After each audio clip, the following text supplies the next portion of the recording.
This is a 2001 Lamborghini Diablo 6.0. It is the ultimate final version of the Lamborghini Diablo, which was, quite simply, the single craziest car of the 1990s. And today, I've borrowed this one from a viewer here in the Philadelphia area to show you exactly what I mean.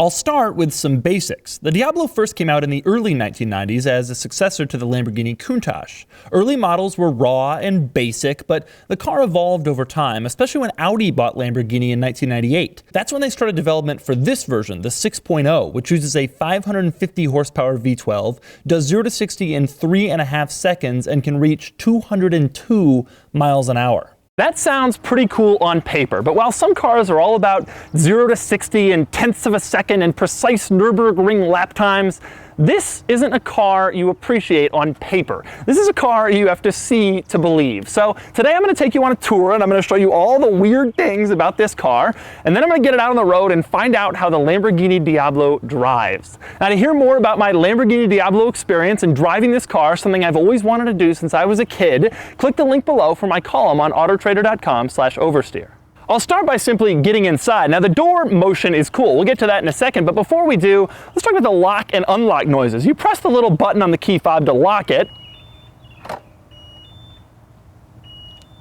That's the lock noise. Unlock it. And now it's unlocked. Now, to get inside, you push down on this little thing with the keyhole. You pull up on the handle itself. There we go. Now the door is up, and that looks really cool. Unfortunately, the next part doesn't look really cool. That's actually getting inside. Ugh. Oh, there we go, now I'm in. Now when you get inside, the very first thing you notice is there's not a lot of room to put your stuff. For example, there's no glove box. Instead, Lamborghini has come up with some creative storage solutions that only Lamborghini could. For example, there is a storage compartment behind the seats, but you can't open it if the seats are in any reasonably comfortable position. There's also a storage compartment on the doors, which seems helpful, but then it violently retracts every time you try and open it and bounces back into place.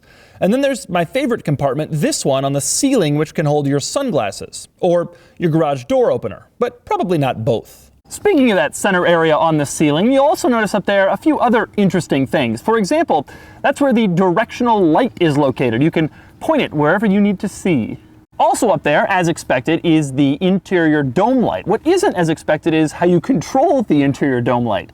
You'd think it'd be a little button on the light, but actually it's a button next to the parking light, the rear fog light, and the front fog light. I guess Lambo figured, it all lights up. Let's just throw it together in the center console. Of course, that isn't the only strange button in the center console. Let's talk briefly about the door lock and unlock buttons. One of them shows a picture of a door. The other shows a picture of a door with a key. Which one is lock and which one is unlock? That's up to you to figure out. Now, moving up the center console, we have a couple of other interesting things. For example, there are a couple of lights that you can turn on, but they don't really do anything except maybe illuminate your shoulder. The other interesting thing is that the seat belts are both in the middle. I guess that's what happens when you have scissor doors. You can't really mount the seat belts right over here. There's no room for them. Another interesting thing behind the seats, to make the car more usable compared to the earlier Diablo models, they've installed in this one coat hooks. I have no idea why. There's even one on the driver's side. I strongly suspect no one has ever used these coat hooks in the history of the Lamborghini Diablo, but they're there.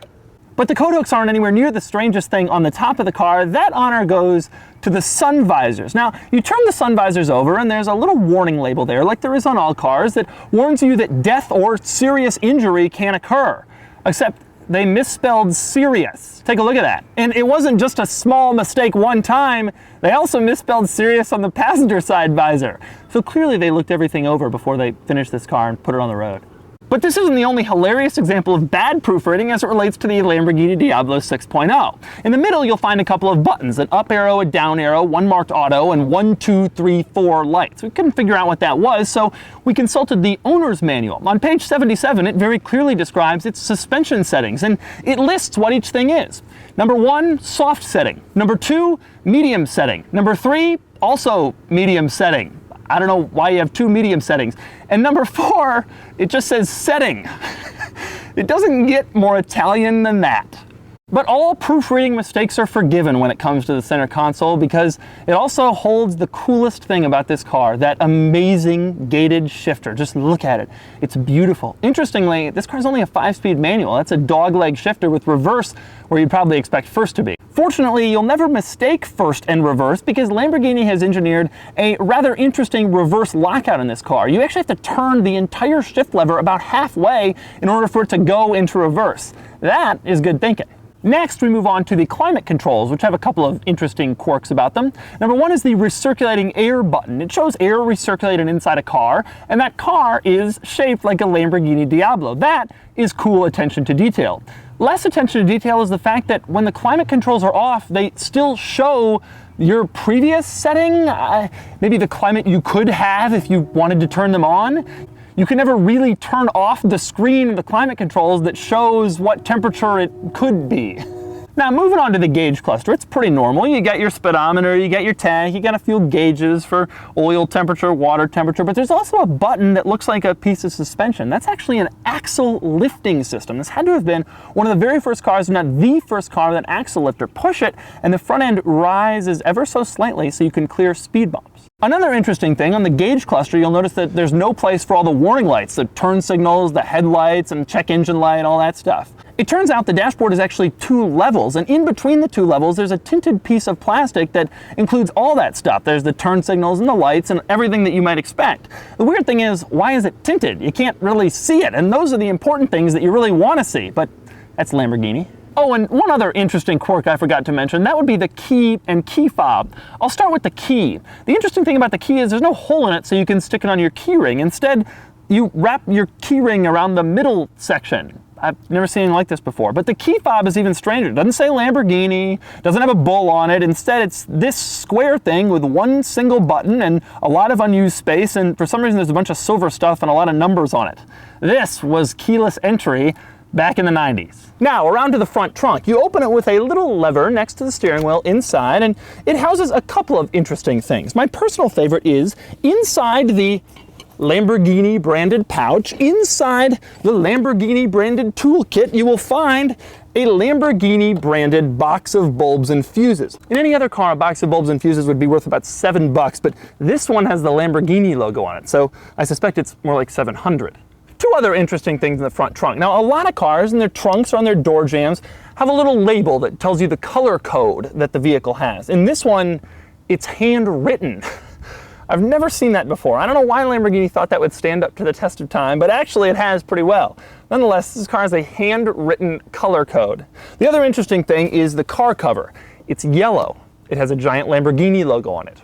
Of course it does. And one of the other interesting things about this car is the sheer amount of carbon fiber. There's carbon fiber on the door sills, carbon fiber up and down the sides. The entire center console is this beautiful carbon fiber. And this was in a time when most cars didn't really have that much carbon fiber. But the coolest carbon fiber piece is this thing, the wing. If you know the Diablo 6.0, you know most of them don't have wings, but this one does. It was a factory option and it cost almost $5,000 15 years ago. And since we're back here, one of my favorite little features of the Diablo, lift up the hood, which by the way is carbon fiber, and you'll notice that on the engine, printed there, you have the Lamborghini logo, the bull. It says V12 6.0. It has Lamborghini written in their distinctive font, and they have the firing order of the cylinders written there, which I've always thought is so cool. This is an incredible view. They can't spell serious right, but they can get all that stuff.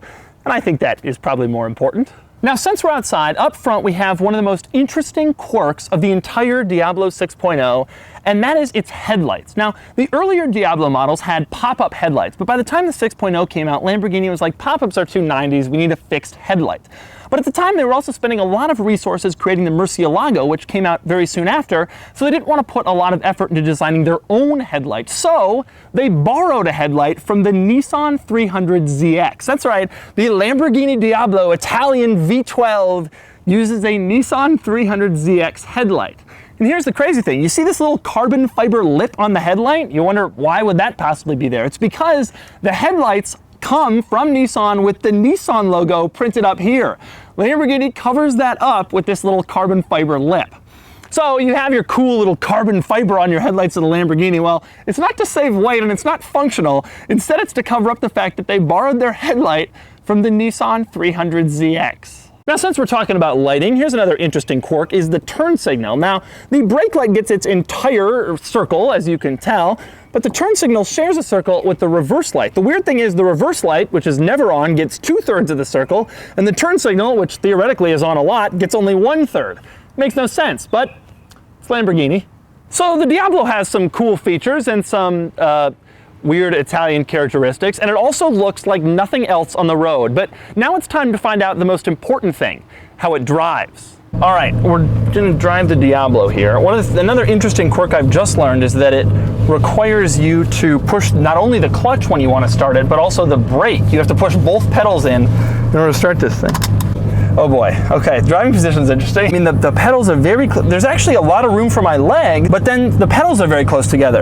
The dead pedal area is just massive. It takes about half of the pedals. All right, take this thing out, see what happens. Nothing like a gated shifter, it just feels so good. One interesting thing is you have an incredible view down here because the window curves downward. And so you can see like all of the road on the other side of the road. It makes no sense.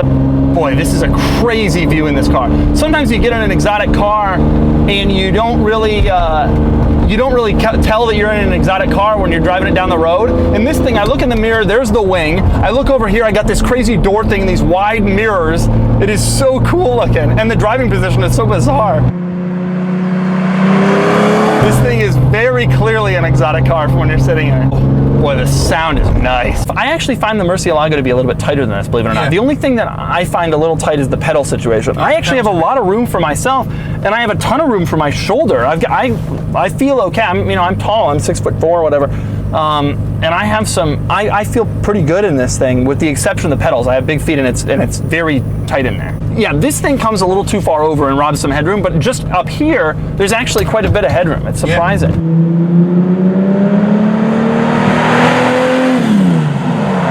Getting it started is actually not so hard. The clutch isn't as heavy as some older exotic. Testarossa clutch is much heavier than this. I like that the speedometer just sort of nonchalantly 40, 60, 80. It's like, who cares what 35? I mean, I'd love to go 35, but I have no idea where to find it on the speedometer. The thing about the 6.0 is it is the end of the line, and they created it after Audi already bought the company. So this car has some Audi touches in it, in the sense that they were like, we're not gonna let Lamborghini get away with stupid, crazy stuff anymore. We need to do some more reasonable things. I mean, how do you not do that? I just feel like the coolest person in the world.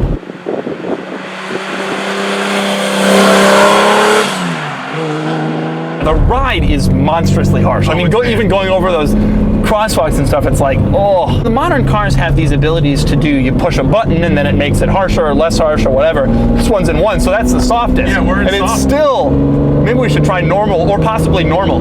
Man, this is so cool. Yeah. This is just the coolest.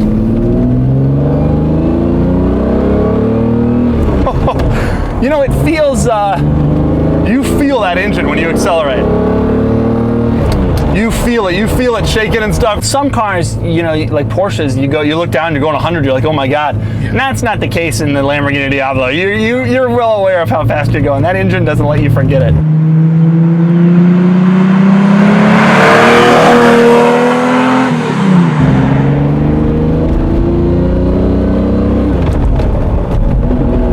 It doesn't go between the gates as easy as the Ferrari shifters. The Ferrari shifters are smoother, but the Lambo shifter in some senses feels better because you feel like you're doing more work to really I'm driving this car, you know?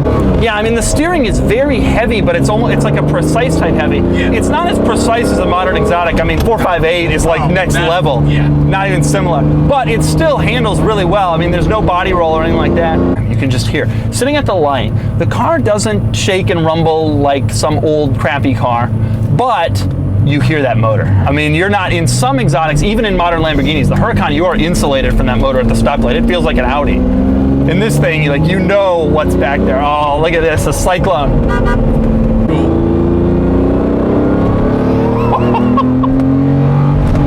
Wow. The thing about this car that I really like, the sensation of speed matches the actual speed. Oh, yeah. So you really know, it's not like Porsche where you're like insulated. You think you're going fast, that's because you are going fast. Man, it's totally explosive.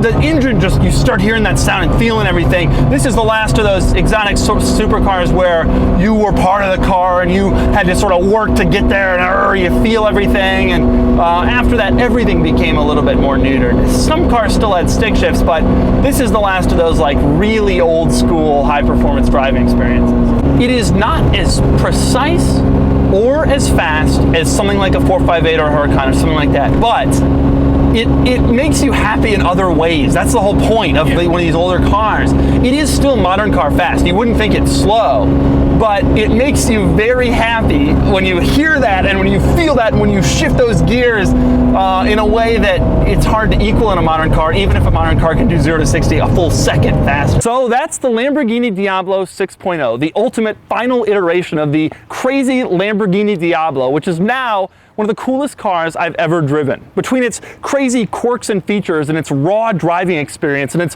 ridiculous appearance, there's no doubt that the Lamborghini Diablo was the craziest car of the 1990s. Modern Lamborghinis are a lot more practical and a lot more usable now, but they're also a lot more sterile, which is a word I would never use to describe this thing. No light is located. You can point it wherever you need to see, or not see, depending on whether it's working.